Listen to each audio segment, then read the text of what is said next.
வந்து ரோஜாவுக்கு சின்ன ஒரு 2, 3 வழக்கெல்லாம் இருக்கு.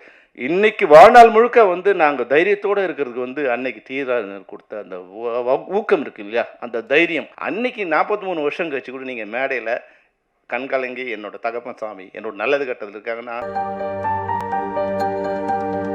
ஒவ்வொருவரிடமும் ஏதோ ஒரு தனித்திறமை ஒளிந்திருக்கும். அறியாத அப்படி தன் திறமையை திரை உலகில் அறிய வைத்தவர்.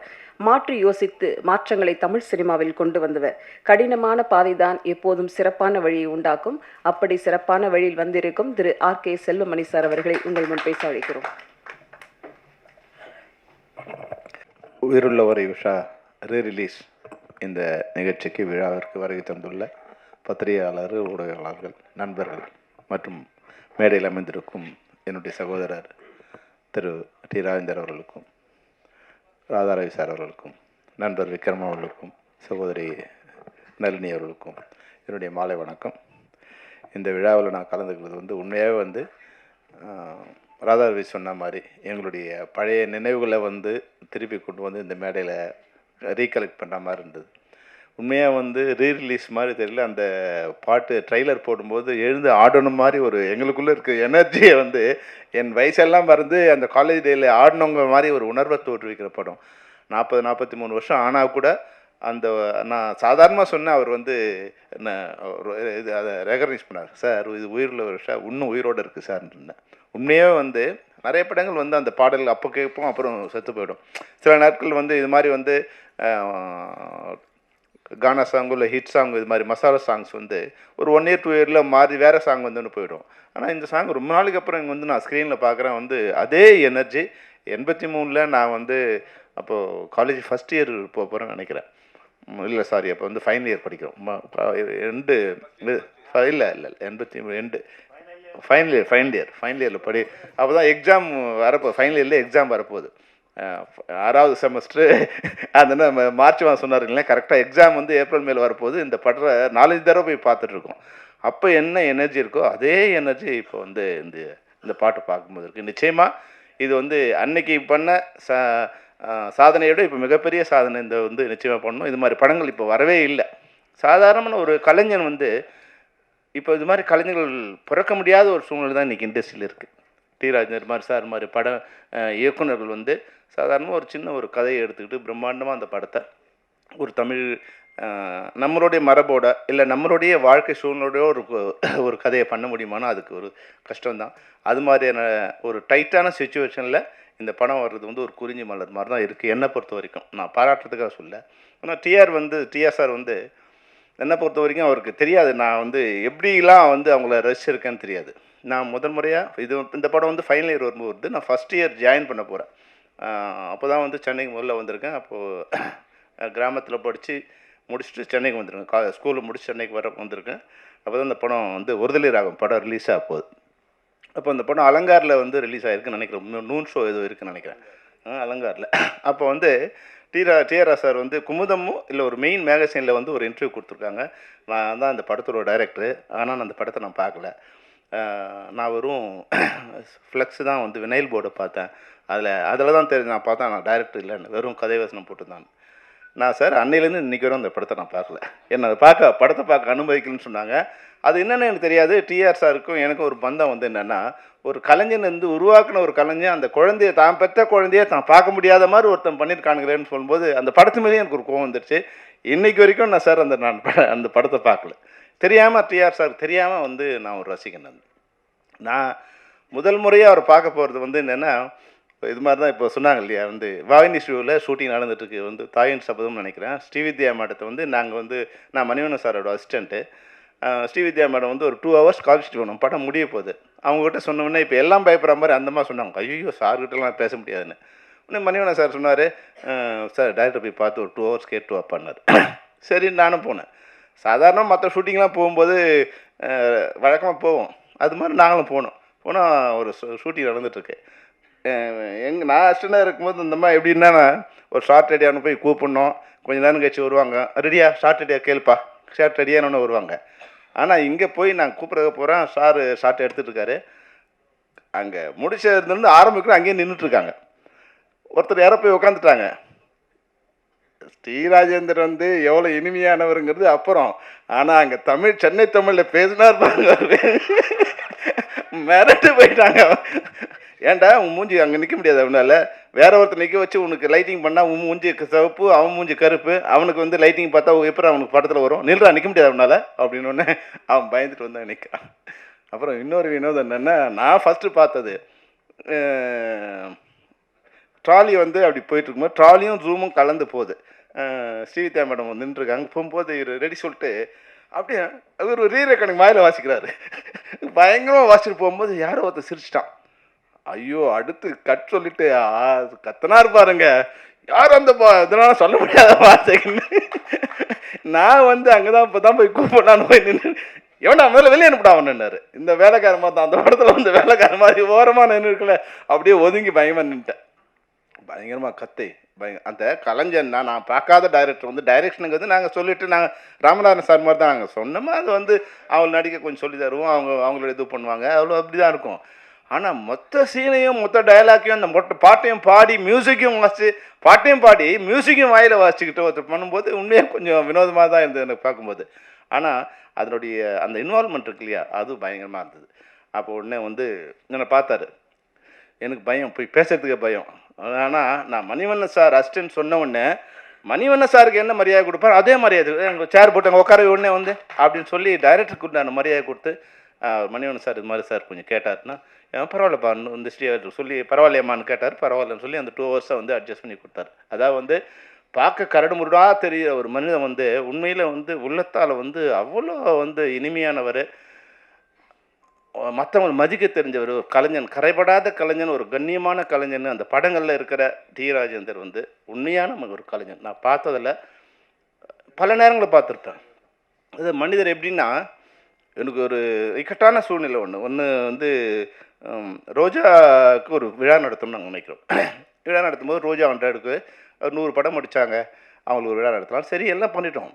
பண்ணி ஃபங்க்ஷன் நடக்கும்போது தான் தெரியுது இந்த தமிழ் சினிமாவோட இன்னொரு இது தெரியுது.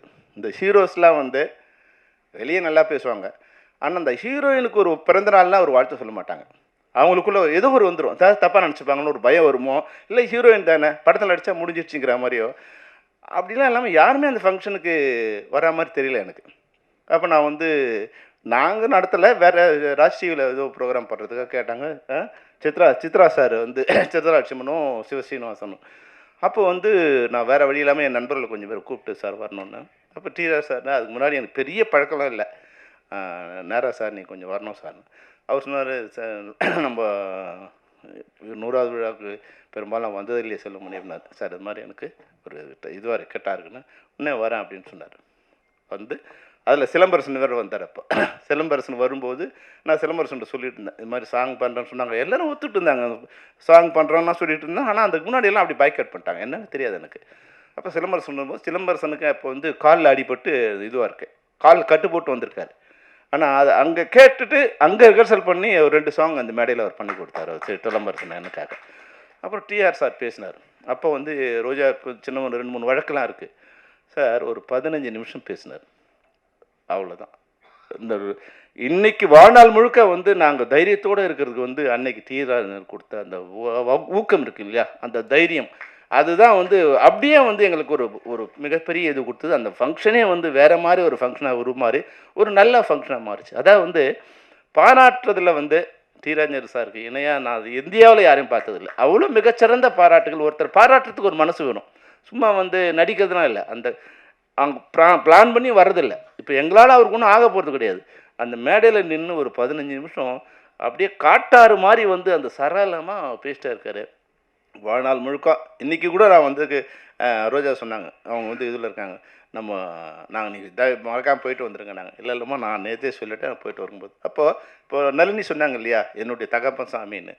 நம்ம படத்தில் 40 வருஷம் முன்னாடி ஒரு நடித்த ஒரு அம்மா வந்து இன்றைக்கும் அந்த நன்றியோடு இருக்காங்க. படத்தில் நடித்த எல்லா ஹீரோயின்ஸும் அவர் மேலே ஒரு மரியாதையோடு அன்போடு இருக்காங்கன்னா 2 விஷயம். ஒன்று அந்த படத்தில் அவங்களுக்கு வாழ்க்கை உருமாறி இருக்கும். ஒரு சாதாரணமாக நான் நளினிமா வந்து எங்கள் ஊருக்கு நீங்கள் வந்து ஷூட்டிங் வந்திருக்கீங்க, அப்போ ஹீரோயின் ஆகலை, வேறு ஏதோ ப்ரோக்ராம் வந்து தமிழ் ஒரு சாங் ஒன்று பண்ணுறதுக்காக வந்திருக்கு. அப்போ ராணின்னு கூப்பிட்டுருந்தாங்க. அப்போ பார்த்தேன் அன்னைக்கு 43 வருஷம் கழிச்சு கூட நீங்கள் மேடையில் கண்கலங்கி என்னோட தகப்பன் சாமி என்னோட நல்லது கட்டத்தில் இருக்காங்கன்னா அதை ஒரு டைரக்டருங்கிறது அத்தோட முடிஞ்சில்ல. அந்த படத்தில் நடித்த எல்லாரோடையும் 40 வருஷம் கழிச்சு அந்த உறவோடும் அந்த நட்போடும் இருக்கிறதுக்கு சாதாரண விஷயம் கிடையாது. அந்த வகையில் தான் டிஆர் இன்றைக்கும் வந்து அந்த உயிரோடு இருக்கார். அவர் உள்ளே வரும்போது கேமராஸ் இன்றைக்கும் வந்து படம் வெற்றி அடையுது தோல்வி அடையுது அதை பற்றி எதுவுமே இல்லை. ஆனால் படம் பார்க்கும்போது இது போல் ஒரு கதை, திரைக்கதை, வசனம், டைரக்ஷனு, இசை, ஒளிப்பதிவு, எடிட்டிங்கு, ஆர்ட் டைரக்ஷனு, சினிமாவில் வந்து 24 கிராஃப்ட்டும் பண்ண ஒரே கலைஞன் வந்து டிஆராக தான் இருப்பான்னு நினைக்கிறேன். உண்மையில் வந்து இது சாதாரண விஷயம் இல்லை. அது எங்கேயோ ஒருத்தருக்கு மிளக்கக்கூடிய விஷயம்தான். யாரோ ஒருத்தருக்கு தான் நடக்கும். அது டிஆர் சாருக்கு நடந்திருக்கு. இந்த படம் நிச்சயமாக தமிழ் சினிமாவில் மிகப்பெரிய ஒரு வெற்றி அடையும். ஏன்னா எனக்கு இன்னொருத்தர் அவரை நான் வந்து வேற ஒரு சந்தர்ப்பத்தில், ஏன்னா இதெல்லாம் அவங்களுக்கு தெரியாது, நான் வந்து இயக்குனராக இருந்து தயாரிப்பாளராக மாறுறேன். நான் செம்பருத்தின்னு ஒரு படம் பண்ணுறேன். அப்போ அது இந்த இண்டஸ்ட்ரி எப்படி இருக்குன்னா, ஒருத்தர் மாட்டினானா அவனை வந்து காலி பண்ணிட்டான். நான் ஒரு படம், அந்த படத்தை வந்து சிட்டி என்எஸ்சி டிடி ஐடி பாலகிருஷ்ணங்கிறவருக்கு ஒரு 40 லட்ச ரூபாய்க்கு வந்து டிஸ்ட்ரிபியூஷன் கொடுத்துருக்கேன். எம்ஜி போட்டு டிஸ்ட்ரிபியூஷன் கொடுத்துருக்கேன். அது டிஸ்ட்ரிபியூஷனாக மாற்றணுங்கிறாங்க. முட்டிட்டு படம் கலெக்ட் ஆகலை, எனக்கு வந்து நீங்கள் ரிட்டர்ன் கொடுக்கணும். 40 லட்சத்தில் 4 லட்சம் கமிஷன் இது பப்ளிசிட்டி எடுத்துக்கிட்டு 36 லட்சம் எனக்கு கொடுத்துருக்காரு. 6 லட்ச ரூபா நீங்கள் ரிட்டர்ன் பண்ணணுங்கிறாங்க. நான் அடுத்த படம் பண்ணும்போது எனக்கு வந்து ஒரு ரெட்டு மாதிரி செக் வச்சுருக்காங்க. அப்போ சிந்தாமணி முருகன் சார் வந்து பிரசிடெண்ட்டாக இருக்கார். உண்மையிலே எனக்கு அவர் நல்லதான் பண்ணார். அப்போ அவங்களுக்கு இதுக்கு வர சொன்னேன். அப்போ சார் அங்கே இருக்கார். சார் சாதாரண வேறு எதுக்கு வந்தார். என்ன பிரச்சனைன்னாரு. சார் இது மாதிரி பிரச்சனை இருக்குன்னு உடனே ஒரே வார்த்தை சொன்னார். யோ, ஒரு கலைஞனை ஏமாத்தாத நீ உடுப்பட மாட்டான்னார்.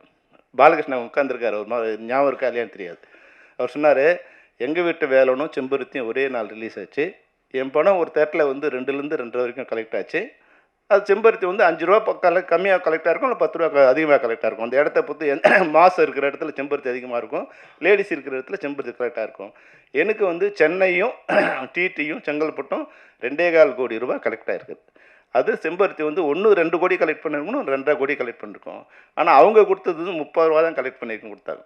அப்போ சொன்னார், நீ இந்த பையனை ஏமாத்தினு நான் வாழ்க்கையில் உருப்பட மாட்டேன்னார். அந்த சாபம் அப்படியே வந்து முடிஞ்சு அந்த ஒரு 1 இயர் 2 இயர் நான் சொன்னேன், சார் என்னை இதுலேருந்து ரிலீவ் பண்ணிடுங்க, இவருக்கு நான் கொடுக்கணுமா இப்போயே கொடுத்து முடிச்சிருங்க, ஏன்னா இந்த ஆள் மூஞ்சில் நான் இனிமேல் முடிக்க விரும்பல சார்னேன். சிந்தானூர் சரி நானும் அவனுக்கு ஹெல்ப் பண்ணார். அப்படிலாம் இல்லை, ரிட்டர்ன்லாம் கொடுக்க வேண்டியதில்லை, இந்த படம் வரவும் இல்லை செலவு இல்லைன்னு படத்தை முடிச்சு என்னை அதுலேருந்து ரிலீவ் பண்ணார். ஆனால் டிஆர் சார் சொன்ன வார்த்தை அது தப்பாக சொல்ல விரும்பல. ஒரு 2 இயர்ஸ் கழிச்சு அவர் வந்து வேறு ஏதோ விபத்துலேயும் உடம்பு சரியிலையும் இறந்து போயிட்டார்.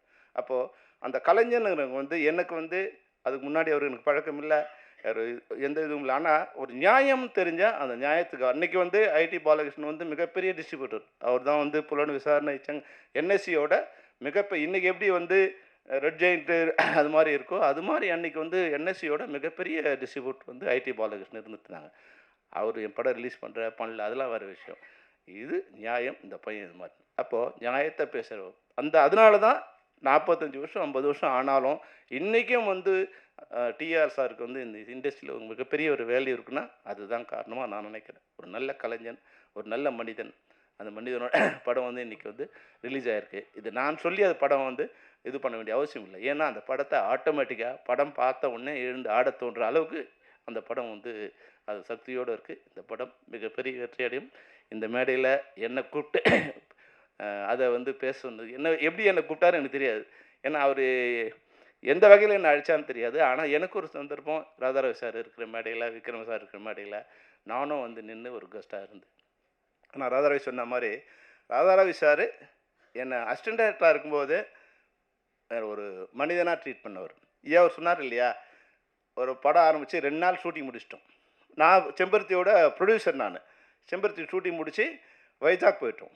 வைஜாக் போன பிறகு வந்து இங்கே சாருக்கு வந்து உடம்பு சரியில்லை அப்படின்னு நான் சொன்னேன், மாற்றிக்கலாம், ஏன்னா 2 நாள் தான் நடிச்சிருக்காரு, மாற்றிக்கலாம், வேறு யாரும் மாற்றிக்கலாம்னா நோ அவர் 30 நாளில் வந்துடுவார். 30 நாளில் 3 மாதம் ஆனாலும் அவர் வந்த பிறகு தான் ஷூட்டிங் பண்ணணும். அப்புறம் அவர் வந்து உடம்புலாம் சரியாகி மறுபடியும் வந்த பிறகு தான் வந்து போய் மறுபடியும் அவருக்காக வந்து வைஜாக் அவுட்டோர் போயிட்டு அந்த படத்தை முடித்தோம். ஏன்னா நான் சாதாரணமாக ஒரு அசிஸ்டன்ட் டைரக்டராக இருக்கும்போது அதுதான் நான் சொல்கிறது. நிறைய பேருக்கு என்னென்னா, நீ வெற்றி வரும்போது ஒருத்தருக்கு சலாம் போடாத, நீ அவனை மனிதனாக இருக்கும்போதே சாதாரணமாக இருக்கும்போதே நீ வந்து அவனுக்கு ட்ரீட்மெண்ட் அவன் மாதிரி கொடுத்தீங்கன்னா அவன் எந்த காலகட்டத்திலும் மறக்க மாட்டான். நான் இன்றைக்கி 40 வருஷம் ஆச்சு நான் இண்டஸ்ட்ரியில் வந்து ஒரு 10 பேர் நான் வந்து அவங்க எந்த நிலையில் இருந்தாலும் நான் வந்து அவங்க வரும்போது எழுந்து நிற்பேன். ஏன்னா நான் அசிஸ்டன்ட் டைரக்டராக இருக்கும்போது அவங்க என்னை மனிதனாக ட்ரீட் பண்ணாங்க. நான் டைரக்டர் ஆன பிறகு இல்லை, டைரக்டர் ஆன பிறகு என்னை பார்த்து விஷ் பண்ணுறவங்களுக்கு நான் விருப்பம் அதை கவுண்டர் இருக்கும், மரியாதை கொடுக்குறதுங்கிறது வேறு. ஆனால் என்னோடய ஸ்டேட்டஸோ என்னோடய வெற்றியோ இல்லாமல் என்னை மனிதனாக பார்த்து என்னை மரியாதை கொடுத்தவங்களுக்கு நான் இன்றைக்கும் மரியாதை கொடுத்துட்டே இருக்கேன். அதுபோல் ஒரு யாராவது நீங்கள் வந்து வாழ்க்கையில் வரணும்னு நினைக்கிறவங்களுக்கு இது வந்து ஒரு பாடம். மனிதர்களை மனிதரால் ட்ரீட் பண்ணுங்கள், நிச்சயமாக உங்களை வாழ்நாள் முழுக்க அவங்களும் மனிதர்களால் ட்ரீட் பண்ணுவாங்க. அதுதான் இந்த நேரத்தில் நான் வந்து டிஆர் சார் மூலமாக இது வந்து ஒரு விஷயத்தை உங்களோட ஷேர் பண்ண விரும்புகிறேன். இந்த படம் நிச்சயமாக தமிழ் சினிமாவில் 83 பண்ண சாதனையை 2026 பண்ணுங்க வாழ்த்தி விடைபெறுகிறேன். நன்றி, வணக்கம்.